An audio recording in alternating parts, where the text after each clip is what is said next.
Rumors are swirling, and there's still a lot of questionable things about this Michigan team. We're going to take all of your questions, and we're going to do so right here on this episode of Locked On Wolverines.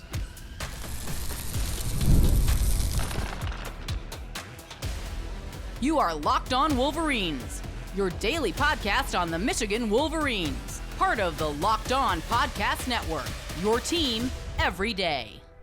Happy, what day is it? Tuesday. Locked On Wolverines podcast, part of the Locked On Podcast Network, where it's your team every day. I am your man on the ground, Isaiah Hole, publisher of Wolverines Wire through USA Today Sports Media Group. We are new camera Tuesday. This is actually take 2. I did 10 minutes of a show and realized I was out of focus because we got a Canon R5C, which is a cinema camera. We are upgrading everything here. But you might not be able to see. You might not be able to tell. I don't know. Hopefully it'll pay off. But thank you to all of our everydayers. Thank you to everyone who makes us your first listen. We do appreciate it. Today is the Michigan Mailbag. We're going to do the leaders and best, then the victors valiant, and then the blue crew. We're going to go as long as the battery allows it. I did not allow the battery to have a full charge. So we will be able to go over the 30-minute limit if the battery allows us to. So anyway, starting with James Crudup at James Crudup 6. To save your life, one of these players has to catch the football. Choose your fighter, Jair or Semaj. I would go with Semaj right now. And I know there's a lot of people out there. I mean, I deleted a bunch of the questions because we got enough of it, right? Like, don't need 6 people asking the same thing. But even though we do kind of have that with the other thing. But Jair, like, listen, I don't, Jair's got to come up with some of these balls that hit him in the hands. And it's not been a big problem, right? Because they've won these last 2 games, but you don't want to be Josh Metellus. Like, Michigan fans don't think kindly on Josh Metellus as much as they should, given what he was able to do when he became the full-time starter. I mean, he was a full-time starter then in 2017, but he had a really good 2018, 19, and he's this absolute star in the NFL. But because he dropped that interception against Ohio State. So, like, if it hits you in the hands, Jair, you better come down with it. In all seriousness, do you think the offense has been progressive enough to attract top receivers? We still make passing the ball look like rocket science in more instances than what I would call acceptable or understandable. I mean, I agree with some of that, but here's the thing. I had some pretty good conversations over the weekend. Don't think that this means, it's happening. But I can say that there are guys on Michigan's radar that if they end up coming to Michigan, if they end up entering the transfer portal, like they're just paying attention to what's going on in the college football landscape. If they end up in Ann Arbor, I can tell you're going to be happy. And here's the thing is you can just, with guys like Travis Johnson and Zion Robinson, like those are top flight receivers, but you need some more established guys and you have ways to sell it. And you can sell it also just by being like, hey, we need you for our passing game. Our passing game could be better. Yeah, but that's because we don't have you. My brother in metal, Michael Wolf at MWolf21. Jordan Marshall seems to be coming on at the right point in the season. How important is that? I think it's huge, especially because as I talked about last week and yesterday, having a guy like him, like starting to figure out like his niche to be able to be like, okay, I can be, I mean, he's his own guy. But to basically be that Thunder, to be that Hassan Haskins type, and to figure that out now, that's huge. He continues with the upcoming opponents. Do you see Jasper Parker getting a few more carries as well? I think so. And we'll address the rumors in segment 2. But I think, because you can. I think you want to see what you've got. You want to try to be able to get him involved. You're going up against a level of competition that's still relatively tough. 5-2 Maryland, or 5-3 Maryland, or 4-3 Maryland, and 5-3 Northwestern. Abysmal Purdue coming up this weekend. So I think you try to see what you got against live bullets, right? Just because I think it's important to do that, regardless of the health rumors of all that stuff. Jonathan Joseph at JJoseph2156. Why are we such a negative fan base at all the time? To me, it's every fan base, but I think in large part it's because Michigan it had a long history in the last. No, when I say long history, I just mean like 2004 through 2020, where things just didn't work out, right? Like you get close and you don't get there and all of that kind of stuff. And I think also by having 3 rivals, the two of them being really successful against you for a while, I think that played a big part in it, right? Notre Dame, they're still scared of Michigan, no matter what Marcus Freeman says. But, you know, just like got to upset somebody every episode. Spencer Whitmore at Spencer Whitmore, responding more so to the tweet I put out on Sunday. Honestly, Jeremy Clarkson at LSU might not be the worst hire they ever made. AKA Brian Kelly. I would literally watch every game, LOL. If you know who Jeremy Clarkson is, main host of both Top Gear and the Grand Tour, star of Clarkson's Farm on Amazon Prime, car guy, just an absolute delight, an absolute pleasure, British national treasure.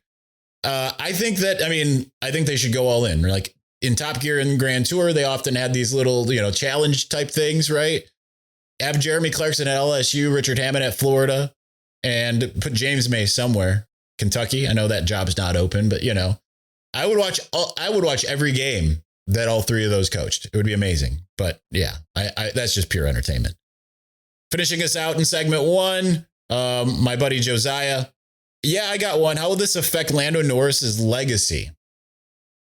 Well, Lando Norris is the greatest driver of all time. So you got to come to terms with that. Behind Lando Norris is, you guessed it, Lance Stroll. And then it's debatable whether it's Lewis Hamilton or Fernando Alonso. And then behind them, I'd say Daniel Ricciardo. Ayrton Senna's in there somewhere. And then, maybe somewhere around like 6th, 7th, 8th. I forgot about Michael Schumacher. And then after that, it would probably be, Max Verstappen could probably get in there somewhere. Just FYI. All right, we're going to continue on. We're going to do so here in just a moment. But before we do, the NBA is back, and there's no better place to get in on the action than FanDuel, the official sports betting partner of the NBA. Even if you missed the start of the game or you want to ride the hot hand, FanDuel has live bets on everything from who will score next to fourth quarter comebacks. Plus, you can even continue your live bets into combine same game parlay. I got to mute this. This is actually Josiah texting me right now. Combine your live bets into a same game parlay for a shot at a bigger payout. It keeps every game exciting, especially when your team's making that late push. Right now, FanDuel is giving new customers $300 in bonus bets when your first $5 bet wins. So head to FanDuel.com to sign up and play your game with FanDuel, the official sports betting partner of the NBA.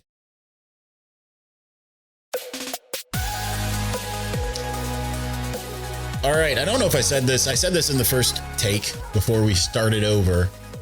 We are in a situation with this camera where we can go over 30 minutes, more than 30-minute record time. Thank you, Canon.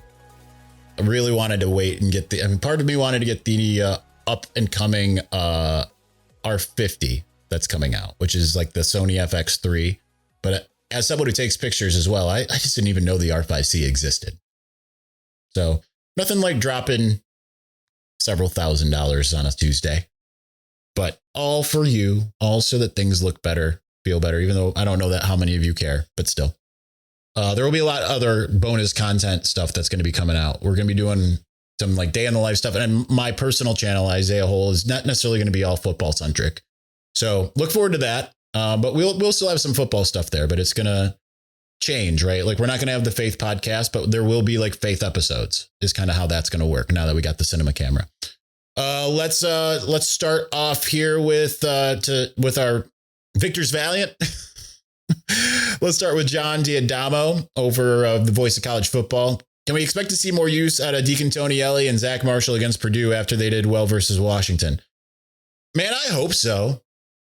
I would have liked to seen them against Michigan State more. I know they think very highly of them. I've had those conversations. And yet Marlon Klein, really great first game. And then since his injury has kind of been absent. So, yeah, I'd love to see, especially Zach Marshall has a big game against Washington. Get him more involved again, right? Like ride the hot hands. This is what I don't understand about Michigan. They did this with Andrew Marsh, at least. They were doing it with Donovan McCulley. Do it with your tight ends, too. I just think that would be smart. Perry Mitchell at Perry Mitchell 08. Sharon said they called 16 RPOs and Bryce chose to run on 14 of them. But isn't the onus on the coaching staff to get Bryce in a rhythm instead of relying on the freshman to develop himself? I think that's fair. But I mean, I also think like, hey, he didn't throw it a ton, but they ran it for almost 300 yards. So I think, I mean, he's certainly capable. And yes, I would like to see less RPOs to get the passing game going, but they didn't need the passing game. That's why I am not as upset as a lot of you. They didn't need it to beat Michigan State relatively handily. Remember, it was 31-13 with 8 seconds left, and with 7 seconds left, they scored another touchdown. Like yes, Michigan State had opportunities to make it a 1-score game. They didn't. The defense was playing out of its mind. I don't really have a problem with the way things unfolded as much as others do. Again, it doesn't really matter if that's what it looked like this week compared to what it will look like in week 14. It doesn't. Now, you got some time to kind of work things out, and they tend to in those final couple games. They did last year. They did in 2021. They really were kind of straight out the gates dominant in 22 and 23. So Edwin Simmons at Simmons_Edwin. Good God morning, my brother in Christ. Amen to that. Will you come to Chicago Friday or Saturday for the Northwestern game? Will you do a Q&A anywhere? Would love to meet you. My plan is to get in. I still have to figure out the logistics. My plan is to get in on Thursday. If we do like some kind of meetup, it'll be on Thursday. I have a dinner on Friday, and then Saturday, we don't know what time the game is, but that is the plan. And yeah, I'd love to meet y'all. Anyone who wants to come out, but I kind of leave that up to to you guys to figure out a place, because I don't know how to. I don't know where to go in Chicago. I don't know how to set that up. Who's the backup for punt return? Andrew Marsh. I think we saw him one snap this last week. I'd like to see him more at this point. But then again, Andrew Marsh also fair caught, as pointed out by John Dew, fair caught a ball with the closest player to him being 32 yards away. So they got to figure something else out there, man. That's not going great. Adam Kasel, besides winning and staying healthy, what do you want to see happen on Saturday night? Again, because it's a home game, I'd like to see the pass game take off a bit. Just generally continued defensive dominance. Feed the hot hands, get some new guys going if you can. Lack of mistakes. I think that those are the things. Since the first bye week, who's been your defensive MVP? I'll go Derek Moore. Cole Sullivan, not too far behind him. Offensive, is there anyone besides Haynes or Bredesen? I mean, Jordan Marshall. Blake Frazier was excellent last week, but that's one game. 1.5 games. Jake Warner continued to be very good. Giovanni Alhadi's continued to be good. There's a lot of guys that are playing very well offensively. It's just they don't get talked about as much. Great Bambino X at Colossuso Clout X. Shout out to Schefter's Source and the rest of the crew holding it down in the BR community.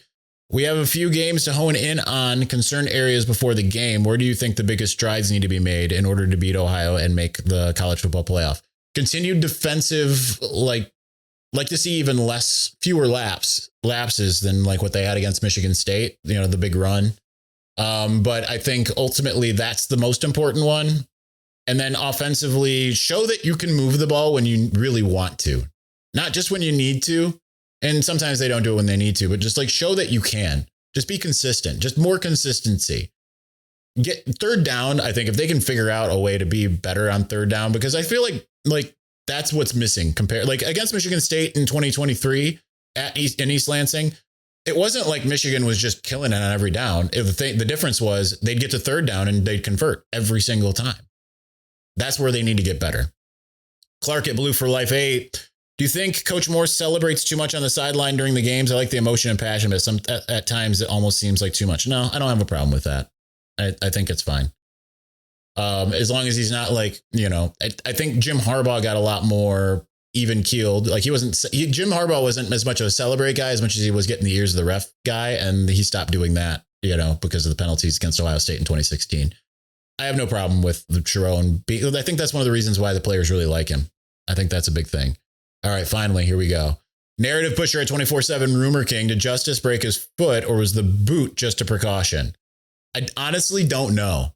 So I don't actually have an answer. And like we've said on this show, we don't really chase down a lot of injury rumors and stuff like that. There have been times where it's kind of come to me. You know, I remember Zach Charbonnet in 2019, right? Like the injury, people spoke to me about it and were like, it's just not true. He is a little banged up, but he's not like, you know, because the rumor was he was out for the season and it just wasn't true. He was banged up and only played sparingly in that Wisconsin game, the third game of the year. But he was. So I don't know. I've seen what TJ Ronan, John D'Adamo's compatriot over at the Voice of College Football, what he put out with the picture of Justice post game. I mean, I saw Justice walking around post game without a boot. If you don't know what I'm talking about, there's a picture of him reading to a elementary school class with a boot on. There's rumors that he broke his foot. I haven't heard anything consequential one way or the other. I'll put it this way, like they'll be fine if that is the case. You're right. Like they've got running backs and you know, you want them, but like these next 3 games, and I mean, even Ohio State, like I think you're in more than capable hands with Jordan Marshall. I don't think he broke his foot though. I think maybe it's like a broken foot would be like as someone who broke their foot. I was out. I was out of commission for 6 months. I was in a cast for 4 and then in a walking boot for 2. And so I don't think he'd be in a walking boot if he really just broke his foot. I don't. K-Lob 711. It seems like our receivers never get separation compared to other teams. Roman and Cornelius did in 2023, but this has been a problem before 2023 and was last year and again this year. Marsh seems to be the only one who gets open. What do you attribute this issue to? God bless. I think they get open fine. And I think yes, compared to other teams, I would agree. In part, I think it's the way teams play Michigan. Right. They tend to play a lot more man than zone. So it's not really that. But I do have one nitpick. I will attribute this to Jake Butt, who said this to me.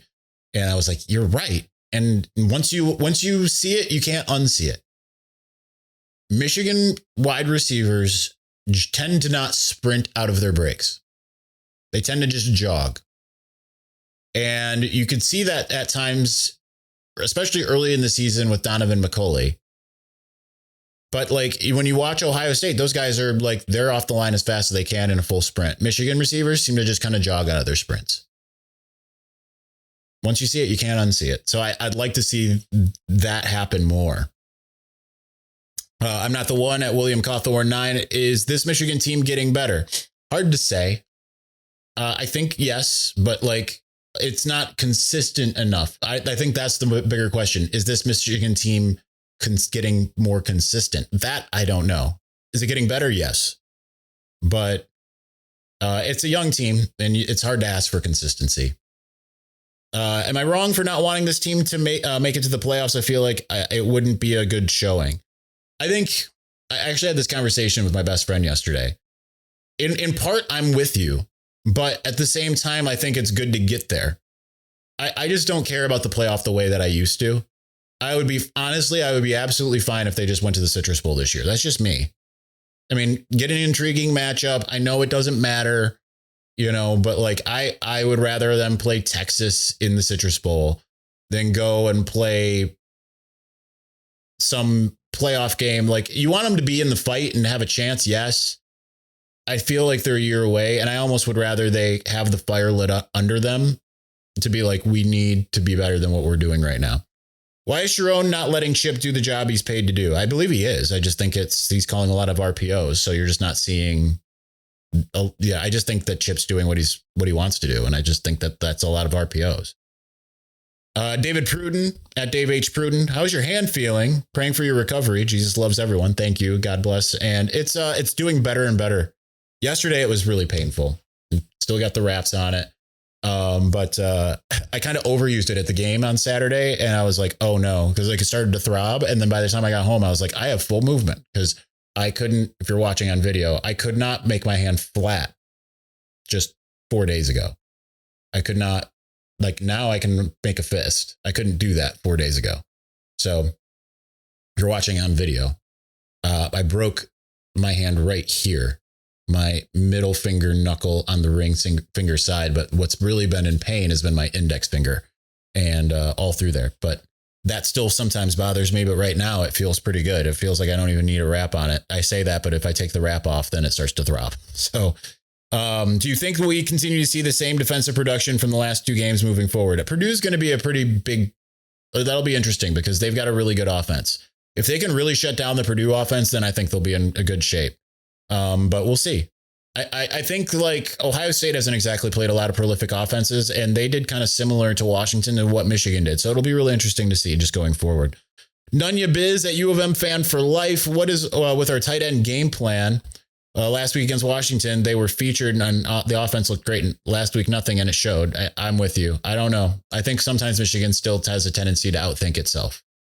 Jacob Chavoria at Chavoria. Did you know Jimmy Rolder was that good? What would your defensive game plan be against Ohio State? The MSU game plan seems to be the way to do it. I mean, they can do something different against Ohio State because like they don't need to worry as much about trying to keep Julian Sand from scrambling. So I think you need to be a little bit more efficient in deep coverage, but or especially because they've just got way more receivers. But I think that the game plan to not rush too many, right? 3, 4 most of the time, I think would be wise. Not bring the house, bring it at times that maybe aren't as expected. And same thing with some pressures. As far as Jimmy Rolder, I mean, they've been saying he's that good for forever. And then he looked terrible against USC and then had a career game, really the last 2 games. So really good stuff.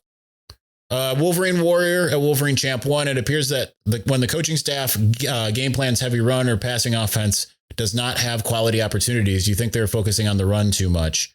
Seems to be a correlation of heavy run equals unpreparedness for quality passing play calling. I think they probably tried, but they did it more so in RPOs, and I just don't think it worked. There is clearly a road home game dichotomy. For whatever reason, they can pass the ball a lot better at home, over 200 yards passing in every home game, and 2 around 100. Ended up being, like 150-ish. I don't remember the exact number against Oklahoma, about 100 against Nebraska, 86 in this one.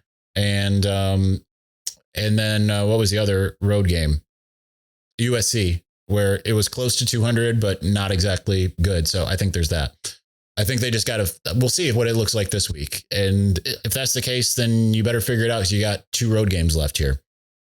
Are you hearing about any recruiting flip targets before early signing day? Not at this juncture. I'm not really hearing anything. Talk to some people, but yeah, I think that there's some guys they're working on, right? Havon Finney from LSU. They were working on JZL Hart from Penn State, who ended up committing to North Carolina. So yeah, I'm not really that dialed into recruiting during the season. I'll just be honest.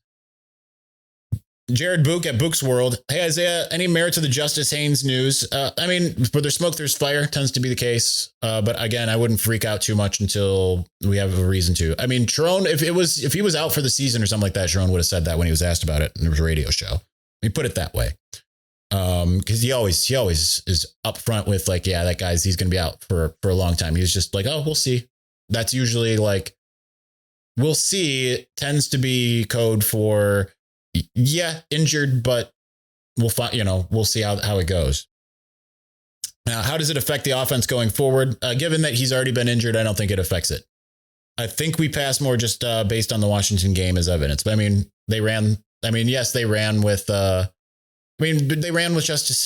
Jordan Marshall in that game too. So I think that's fine. I don't think it changes that much.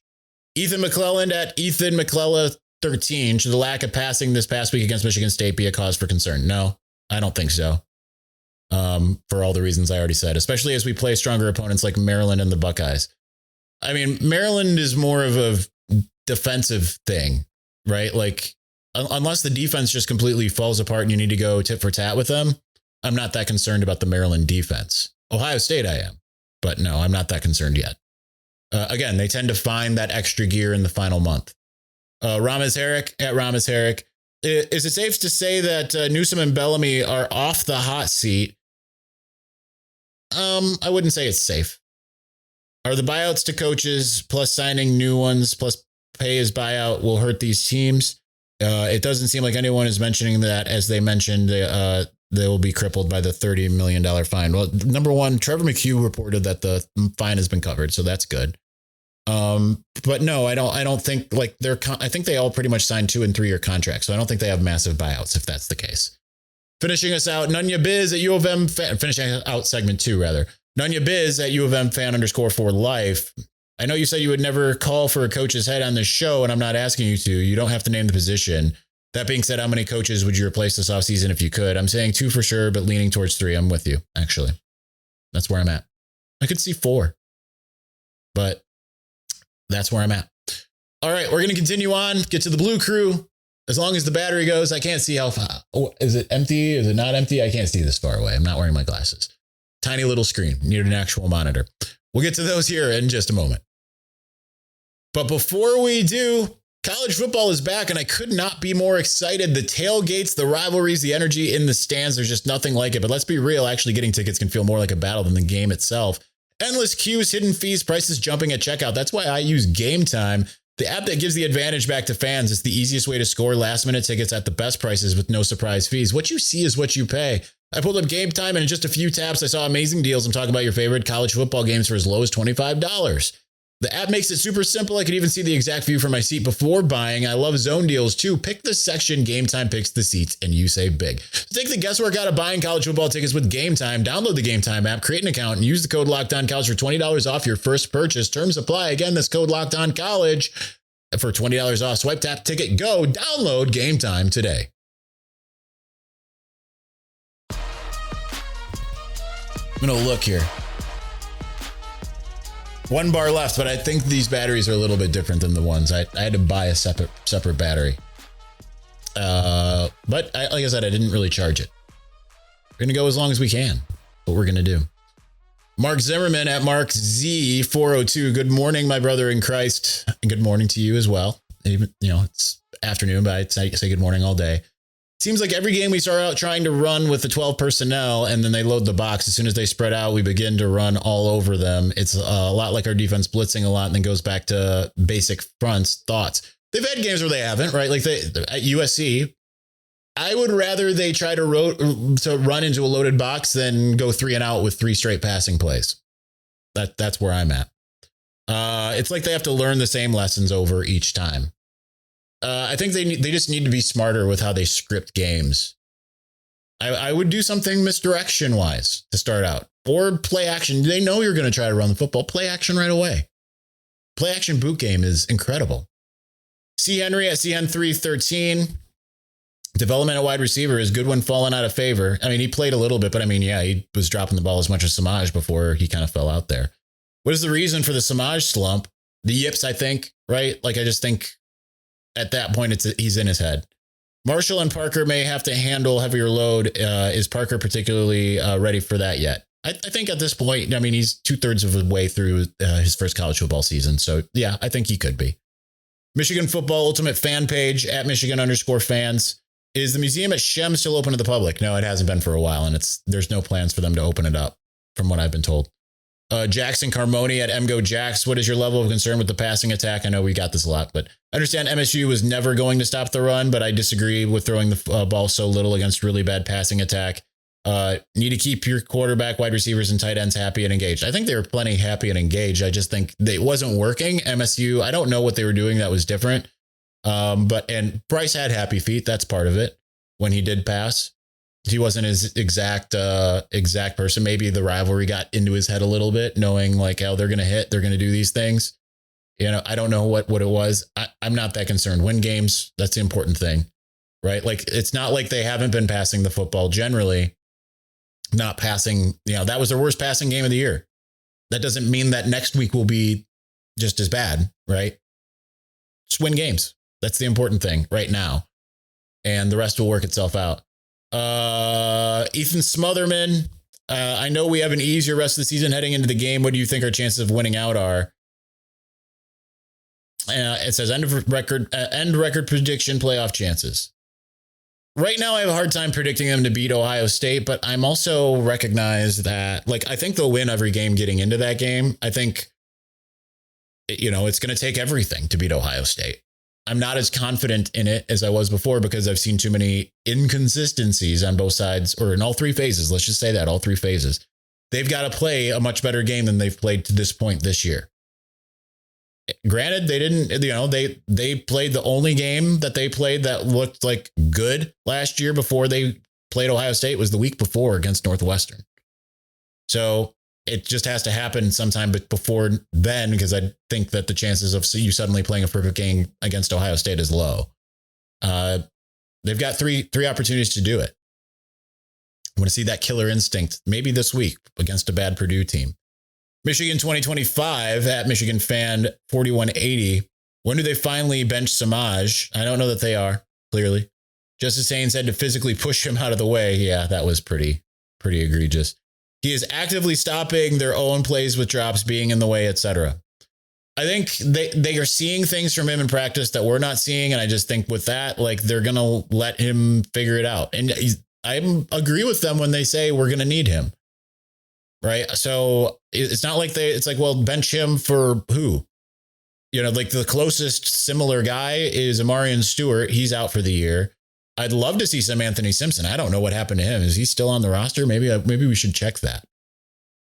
And record prediction, I'll go 9-3 at the moment, just because I feel like right now I would pick them to drop Ohio State for the reason I said before. Oh, sorry. That was the last question. But anyway, Sam at MMR Meek 86. Is Sherrone Moore the guy to get Michigan back to the playoff? I don't know. He's got to do it. I can't say yes because I still want to see the killer instinct that we haven't really seen. Dark Hellion 990. Why does Semaj still get any playing time whatsoever? Guy's a liability and a half. Haynes was robbed of a huge run because of Semaj. I'm not going to read your last sentence. I'm just reading your thing. Another Semaj one from Colin. Does Semaj Morgan have an important starter role in the offense? Seems like Marshall and McCulley have proven to be better options, even tight ends or Marshall, the running back. Consistency, reliability is important. I agree with you. I still think you put him out there and you try to get him easy touches, draw things up for him that are easy to get him going. But they clearly still think he has an important starter role because he's still out there and he's still doing some things. Darth, I already answered this one, but Darth 17514, your thoughts on Goodwin's playing time. I'm just going to give you a shout out here. At LF Go Blue, how conservative will Michigan be in the next 3 games, and could it cost them one of the games? I don't think that they're necessarily trying to be conservative, but I think that if teams can't stop the run, they're going to run. I think Sherrone learned that, if nothing else, in 2021. So I think that's just kind of how it's going to go. If they're able to pass, they'll pass. Phil at PHL Owen, wondering about the status of Justice's foot. Some rumors are saying he broke it.